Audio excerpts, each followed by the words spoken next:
Okay, so I'm clearing out all this gear that I don't need from the boat, and I decided I'm putting the anchor back in the locker, and I'm filling up my tank. Oh, there it is, it's full already. It's squirting air.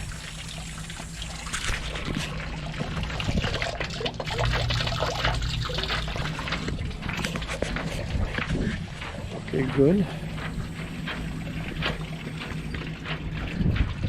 So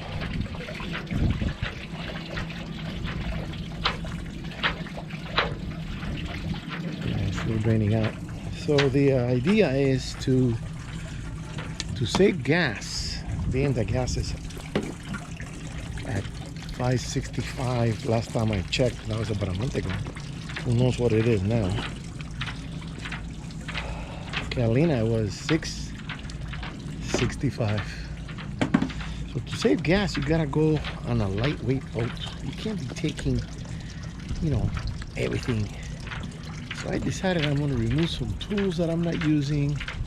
I'm gonna keep the tools that I would need in case something happens, broken hose, something, you know, 9/8 or whatever. But I'll keep a set of wrenches. But I got 2 sets of wrenches, and I got 4 hammers, and you know, I'm gonna remove a lot of weight that I don't need. The water, I just used it up because it was old. It wasn't much. I was doing cleaning, and I cleaned out my coffee maker and set it up there with the Velcro so it, you know, guys can lose coffee. A cup of coffee at 4 in the morning. All right, and then I said, okay, I'm even gonna take some documentations that I don't need. You know, I got the big heavy manual, and that's when you're gonna do a major repair on the engine. So I'm gonna see what can fit, what fits in here, because that's the problem, that it might not have a lot of room. So here's my locker, bucket, and oh, when I did the sand, it looks very nice. This is already a year old, and I made it with this product. It's a rubber texturing soft sand, gray, and I'm telling you, I'm pretty happy with it. It's soft on the knees, and you still get a good grip, and I recommend it. And then I got the light that I took a picture, and I'm gonna set it up so you guys can see it. The big I need to do a base, and I gotta do a MacGyver back there. Another one. So let's see if we have room for this vacuum. And we use the vacuum quite a lot, sometimes to suck water out of the bilge so we can dry it up really good and do some painting. I think I got too much of everything in here. I need to clean up this also and get rid of some stuff. But for now, okay, here's the bag that I bought, that I decided, it's got the 15-foot anchor. I decided that I'm not gonna be carrying this unless I'm gonna go somewhere that I'm gonna need 2 anchors. So that anchor up here, it's not really that heavy, but every pound counts. So well, for now I'll leave it there. I'm gonna start taking tools and things. Okay. All right, let me get this. Okay, so this is the idea. This light's gonna go roughly here in the middle, and I have to build a platform so I can put down the wire and run it into this here. So it's gonna be from here. There's a couple of boats here that have the same thing. So I'm gonna make a platform about a foot out. So it has to touch this wall, and then that's a foot right here. Maybe I'll do less. Maybe I'll do 10 inches and put it right on the edge. I don't want to do it right to the end here. So that's gonna go there. And then up here, this is gonna be the navigation light. I have this little steamer light that is not required anymore. They call this a steaming light. No, back in the day. I'm gonna have the foghorn. I don't know if I showed it that I was painting. I'm gonna install it here. So I can't have the light. Originally I was thinking of installing it up here. So this is the way it's gonna be. I was gonna install it up here. And that will be my navigation, just slow and stuff. And when I'm going faster, I'm gonna have the big one turn on. But being that I'm gonna have that mega horn in the middle, I'm gonna have to situate it back here. It'll be about this high. And then the horn will be over it and it will look ridiculous. I don't know. I'm gonna have to think about that horn twice. There's no other place to set it. I don't know if I can rig it from the top, but I do want this light here in the middle. So it just depends where I'm going to set it up. It'll be on top, it'll be here. This is very bright.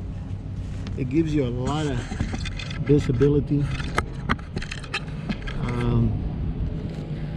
One time we were going to, we were going to fish at night, just me and a buddy of mine.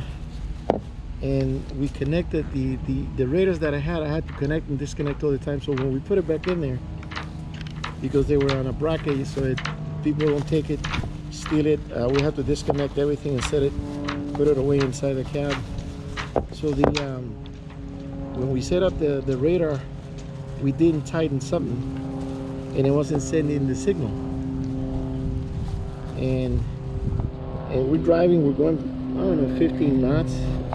On the inside of the breakwater in the harbor area, and there was nobody else out there, but I don't know, 2:30, 3 o'clock in the morning, and I was stretched out to the side adjusting and trying to get the radar to work, and then I kept looking forward, and then well, I took a little longer to look, and when I looked again, they have these pipes. I don't know why they have steel pipes coming out of the water with a little light on top that it looked like a freaking candle, and the light will go like this.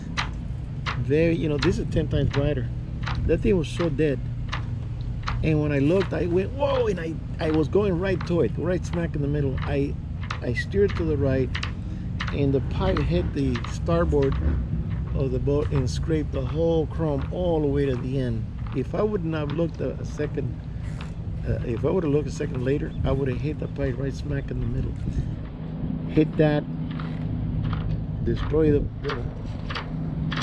bow, and then go flying out the window. So you gotta be careful. All right, so let's see what I'm gonna decide to do with these, with the light and the megaphone. Maybe I can put the megaphone underneath if I have the room.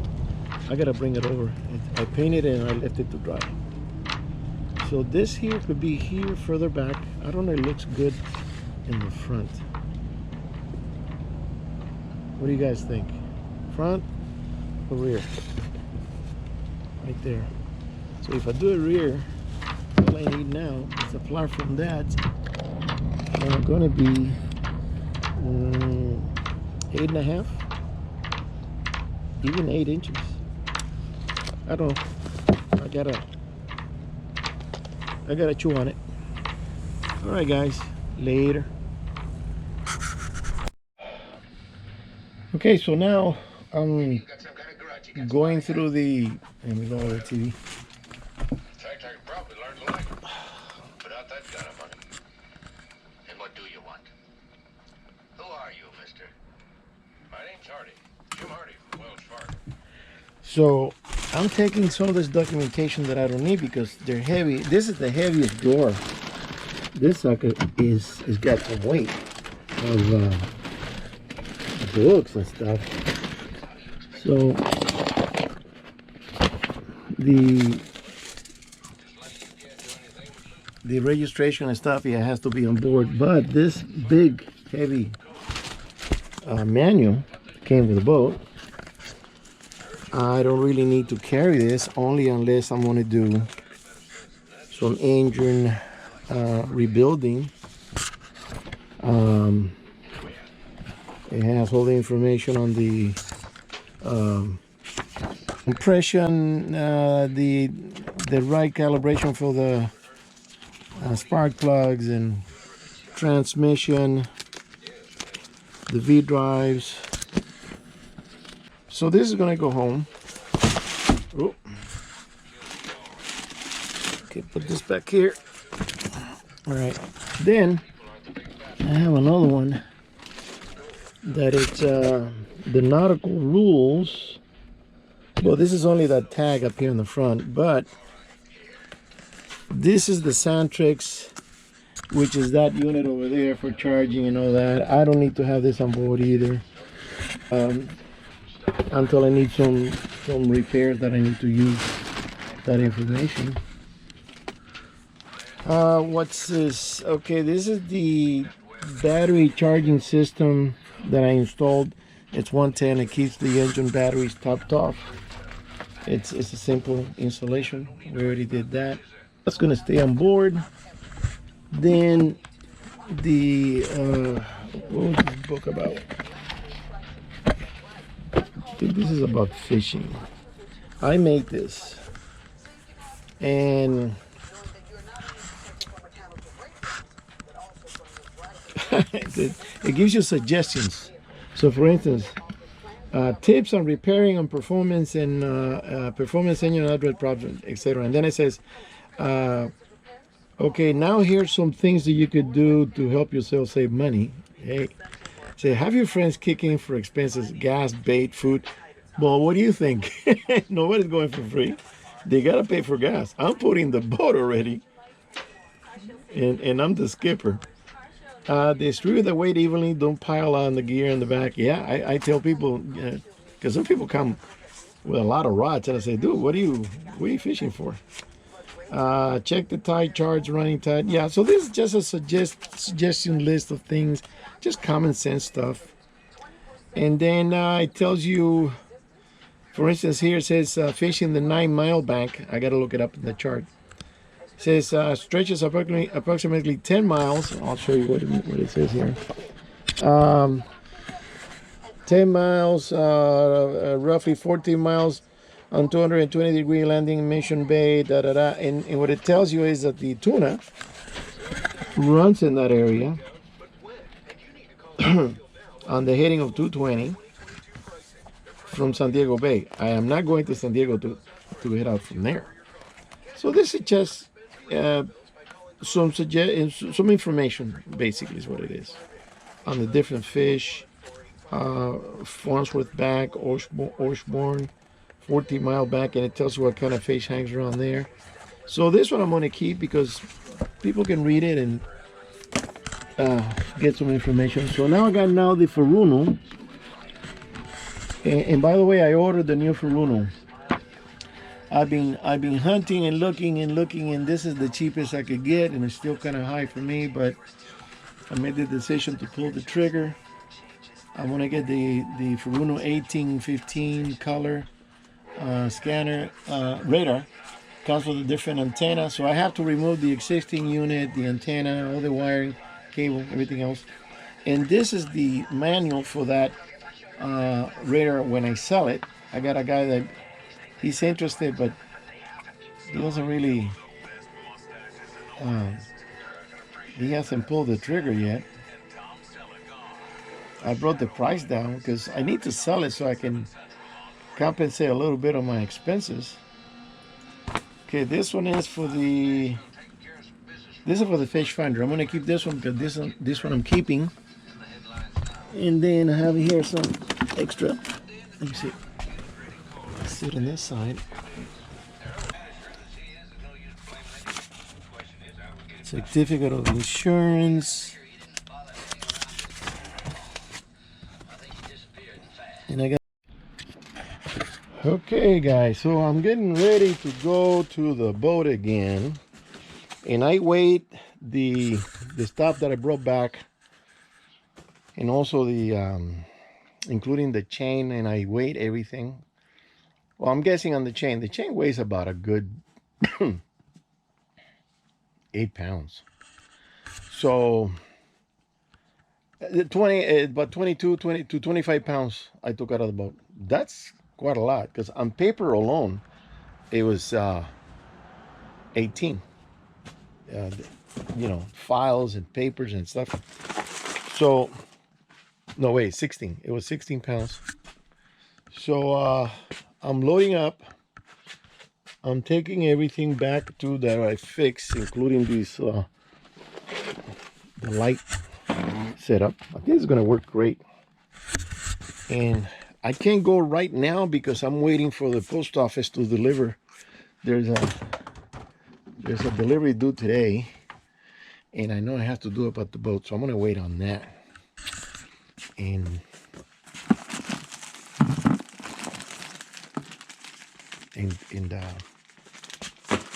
take it to the boat. So tomorrow the mechanic is going to show up, and we're going to do a lot of electrical, a lot of installations, and get a lot of things done. I'm organizing my table, and I have a ton of CDs and DVDs that I took out of the box so I can use it for the files. In doing so, I found 2 DVDs, 2004 Laredo fishing trip. I'm going to play this, and I'm going to make a video of it because it was fun. Got a big marlin and everything. All right, let me get going here, and I'll see you on the continuation later. Well, I'm back at the boat, making a mess. Let me show you what I got going here. I got a, let's see, I got a depth finder that I bought. I'm gonna install that up in the bridge, and I got the cables, the sender. Now this sender could either be attached with this bracket and attach it to the back of the transom, like that, or attach it to the floor of the boat and glue the bottom. And that's usually what people do, but I'm kind of thinking the under the floor here, that canal with the keel is, there's already a sensor there that's attached pretty well from factory, and that sends a signal up to my fish finder and navigation, all that. But the thing is that is very slimy. There's water there all the time, and I don't know if I trust gluing. I don't know. I gotta find out what kind of glue, because it didn't come with it. It came with a bunch of little brackets and stuff that I can use to the rear, to the transom of the boat. So maybe I do that instead of doing it down here, because if that glue comes off, and I don't know if it's silicone, or I gotta go to West Marine today and find out. If that glue comes off, then the thing's gonna be on its side, not gonna work well, and then I have to take off the carpet and raise the, it's a lot of hassle. So I think I'm gonna run it. If I got a good roll, this is a good, I don't know, looks like it could be 30 feet of cable, and it just run it up the that pipe that goes up to the fly bridge, and do that. Now I'm doing something else in addition to that. We just finished painting another coat on the engines, and we got another 4 cans to go. And these the weather does not allow for, it's not hot, it's only 60 something, and we have to do it on a hot day. So the guy came over and he started finishing up the top. So now he's got to do the sides and the transmission and the gearbox and all that. So slowly but surely, I have it open so it could vent and get. It was really smelly when I got here, but it's already, the smell is gone. So now I could dry better, and then I'll close it up and leave. I'm only going to be here a couple of hours because I don't want to get that traffic. I'm going to have another hour. So then I'm doing something else. I'm installing a high water alarm. Here's the sensor. We already tested it, and this sensor is funny. Supposed to be like this with the wires on the upside, on the high side. And this thing, when you have it connected, you just touch it and it'll go, you know, it'll give you that alarm.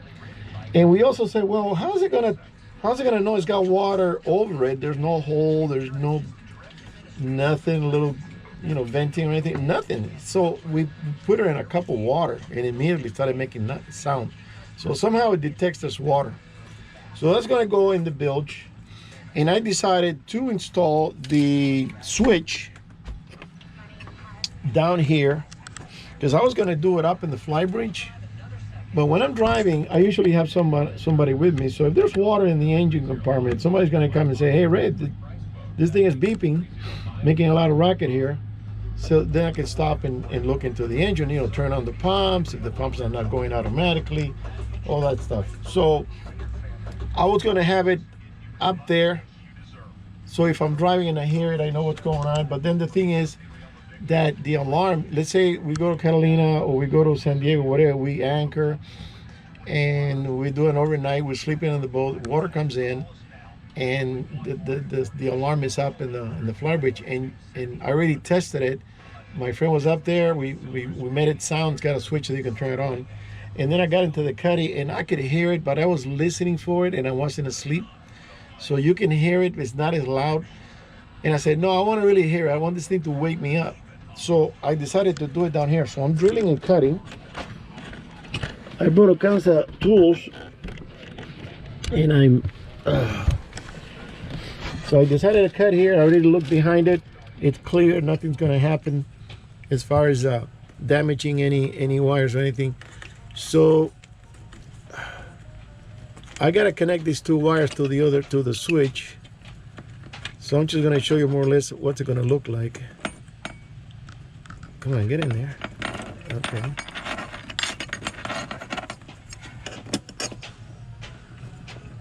It's like that. Then you put the little screws and you tighten it. And here's the switch. And we got to do the wiring and the behind it. So I'm gonna have it loose so my buddy can run the wires. He doesn't have to try to do it from the back side or anything. So it says here, test, off, and armed. So when you test it, it'll go, it'll give you the sound. Okay. So that's done. I had to bring my little vibrator cut. Did pretty good, and I happen to have a 1-inch drill bit for that speaker, so that's going to be there. Then I gotta drill the hole for the sound, for the depth finder, and then I gotta get out of Dodge. There's a storm coming again. I'm really fed up with the raining. This is too much rain. But the thing is that the rain is cold. This cold rain coming from Canada, coming from Alaska, and now we're going to get a storm from the Pacific. They call it the Pineapple Express, or the atmospheric river. Now they got a new name for it. It's always something. So the atmospheric river is going to bring warm rain. They say it's warm, not cold. I don't think it's going to be warm to the touch. It's just that it won't be freezing. And they're expecting the snow up in Big Bear, which is in some places it's 10 feet high, covers the whole house, covers the cars, everything. Roof have collapsed. That rain's gonna melt a lot of that snow, and then it's gonna cause they're saying it's going to cause flooding. So if it ain't one thing, it's another. I got to clean up and pick up all these chips and stuff. I got a lot to do. I don't think I'll be able to do it all. Also got the lights, the courtesy lights. I got a little switch over here, and it turns that one there and the other one on the other side of the fridge at night. It looks very nice. I installed that a long time ago, but the wire got tangled up with the drawer and it yanked it out. So we fixed that. And I gotta find the little screws for this thing. And I gotta cut a little channel in between so I can run these wires and connect it to the switch. That's the next thing I gotta do. Okay, so I'm gonna make the cut. I reconnected the wires. The positive goes in the middle and the negative goes at this other hook up here. And then the idea is to cut a little canal in the center so this little wire can go in there in between, because right now it doesn't. And that way everything can pop in. So I'll just cut there in the center a little spacing. And cover your ears, this is a noisy machine.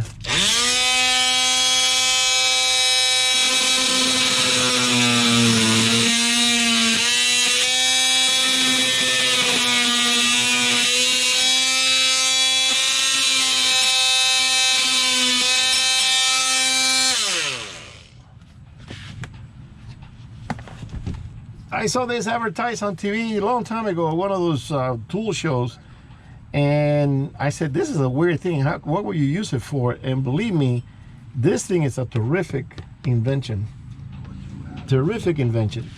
Okay, so now let's run it. I want to push this all the way so it can click. There it is. And then, oh, this thing has a nut. Wait a minute.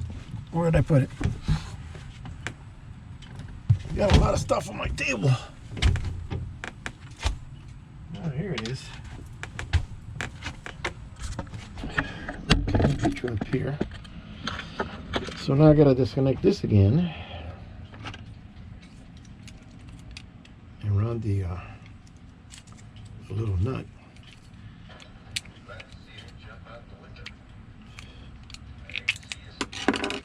Everybody's asking me, when are you gonna get the boat ready? I said, dude, I'm working on it, man. You know,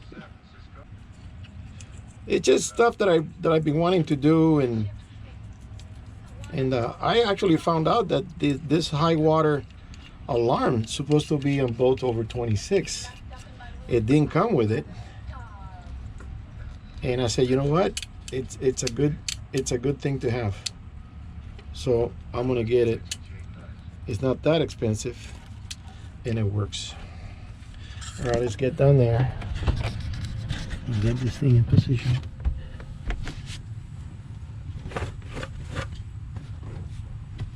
And then when my friend wants to do the wiring, he can just pop it out, and then you can see how everything goes in. Oh, I'm in a hurry. Forgot to put this back on. Okay. And connect it hot. All right, good deal. Goes in there, and the red and the black goes in there, and bingo.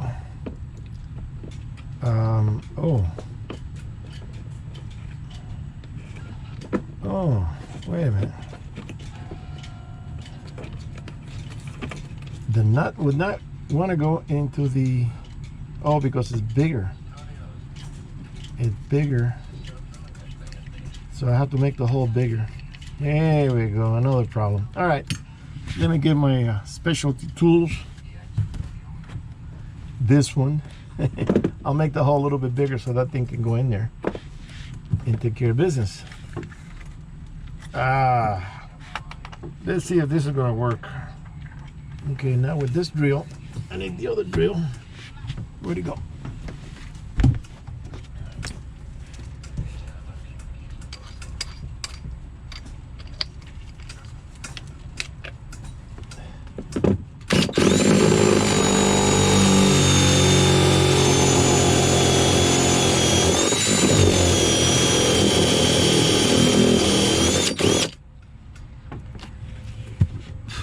Because that's not deep enough. It only went a little bit.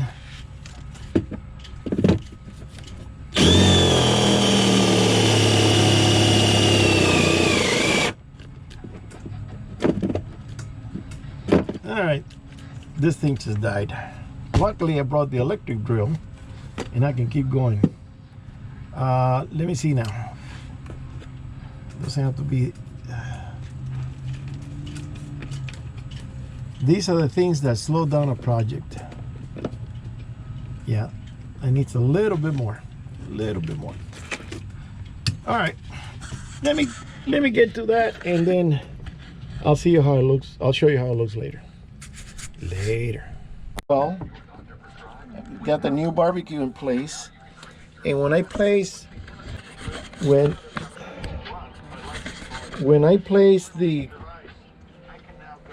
coffee pot in there, it fits, because I took everything home and I made the box exactly. I wrapped it so you put it in and go, it snugs really nice. It doesn't rattle, it doesn't jump around when the boat is bouncing. So yeah, I'm gonna be here for a while.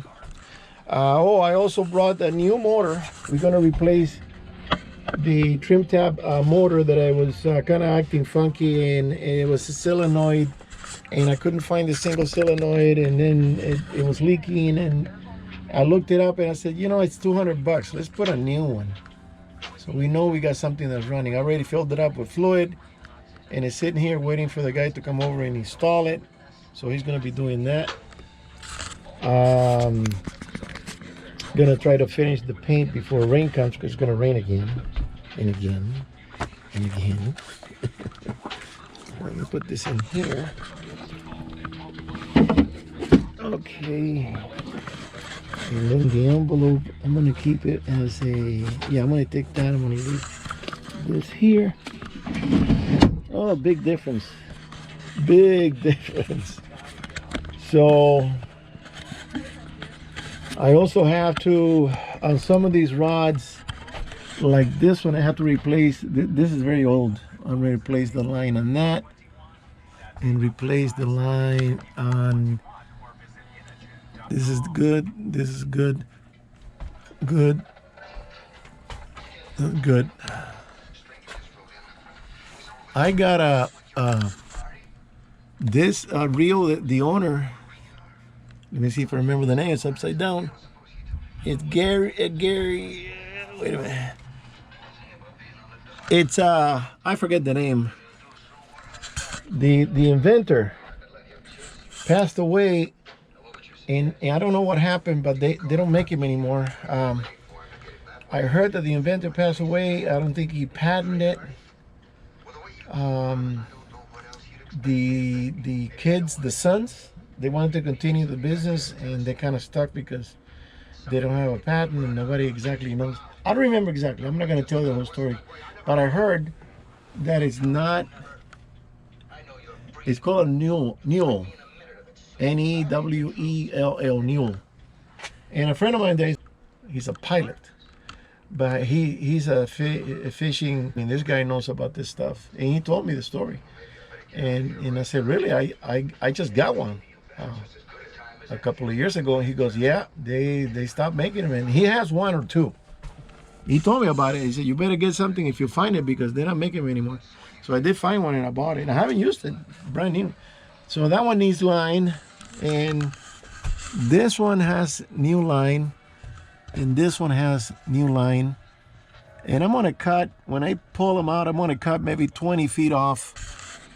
That is, it's subjected to the heat in the boat. This one has braid, so it doesn't have that problem. This is a very good rod too. I haven't used it either, brand new. I haven't used it. This is a Yamaha, I think it was, or I can't remember the name. So I got some good rods. This one I've had for the longest time, since '82. This one here too. I had it for the longest time. This was my first rod right here, the Saber. It's a good yellowtail rod. It kicks ass. I have a Let me see. This rod here, this rod has basically no backbone. It's very, very soft. But I found out that that rod is perfect to catch halibut, because the halibut, when it grabs the bait, it doesn't go zzz, it takes off. He goes out slowly like a dog with a bone to eat it on his side somewhere. And the rod, if it's stiff, it'll pop it out of his mouth, because they don't launch on it like that. They don't jump on it crazy and hook. They kind of grab the bait and they go slow. And the rod started doing this, bending slow, and I just let it go, and followed it until he went in a direction. And when the rod started, bending, that's when I set the hook, and I caught a 15-pound halibut. That wasn't bad. That wasn't bad. That was a very good catch. So yeah, all right, guys, I'm gonna let you go because this is getting long, and I still gotta clean up and stuff. I'll see you on the next one. Thank you.